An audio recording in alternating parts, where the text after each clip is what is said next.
بسم الله الرحمن الرحيم وآية لهم الأرض الميتة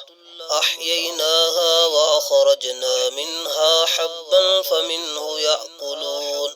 وجعلنا فيها جنات من نخيل وعناب وفجرنا فيها من العيون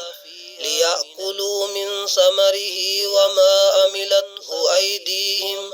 أفلا يشكرون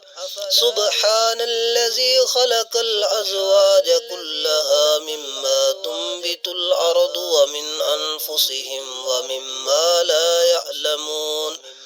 وآية لهم الليل نسلخ منه النهار فإذا هم مظلمون والشمس تجري لمستقر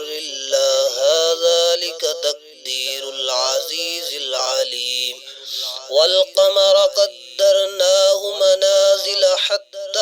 عاد كالأرجون القديم لا الشمس ينبغي لها أن تدرك القمر ولا الليل سابق النهار وكل في فلك يسبحون وآية لهم أنا حملنا ذريتهم في الفلك المشحون وخلقنا لهم من مثله ما يركبون وإن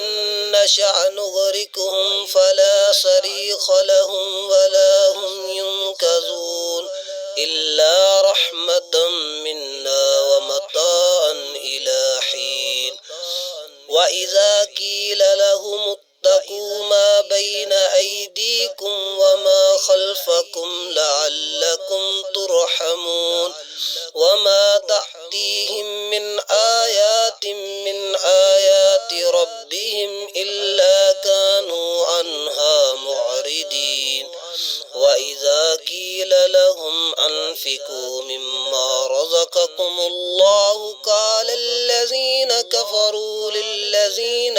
آمنوا أنطعم من لو يشاء الله أطعمه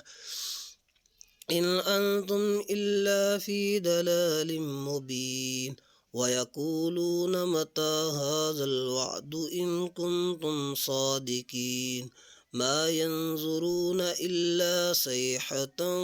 واحدة تأخذهم وهم يخصمون فلا يستطيعون توصية ولا إلى أهلهم يرجعون